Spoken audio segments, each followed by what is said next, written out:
अस्सलाम वालेकुम। अक्सर पूछा वेंदा है कि ऑनलाइन कम करीजे तो केड़ा करीजे या केड़ी फील्ड च करीजे। मैं त्रै चार कोर्स दसे ना, त्रै चार स्किल दसे ना, जेको सीख के तुस ऑनलाइन कम कर सकते हो। कूड़ वाला ना, रियल सही माने। पहले है वर्डप्रेस।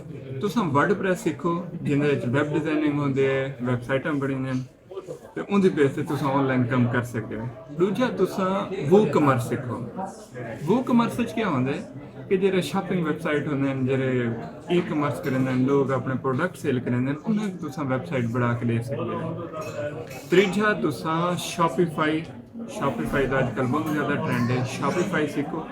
शॉपिफाई भी वो कमर्स वाली कार है कि इंदे च ई कमर्स या शॉपिंग वेबसाइट बनी है ते लोग अपने प्रोडक्ट जेह्ड़े न ओह् सेल करदे न। चौथा जेह्ड़ा है वो है ग्राफिक डिजाइनिंग। तुस ग्राफिक डिजाइनिंग सीखो, लोगो वगैरह बनाओ, दुनिया च डॉलर कमाओ, अपने स्किल सेल करो।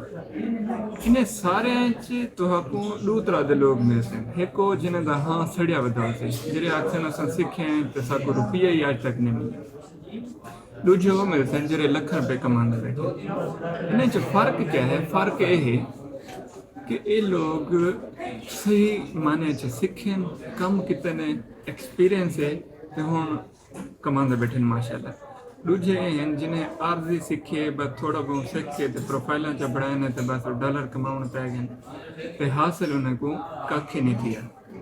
ते तुहाडे उत्ते है तुसां अपनी केह्ड़ी स्टोरी या केह्ड़ी मिसाल बनाना चाहते हो। स्किल ही हैं जेह्ड़े मैं दस्से में वर्डप्रेस, वूकमर्स, शॉपिफाई, ग्राफिक डिजाइनिंग। इन्हें जो कोई एक स्किल सीखो ते फ्रीलांसिंग स्टार्ट कर दें।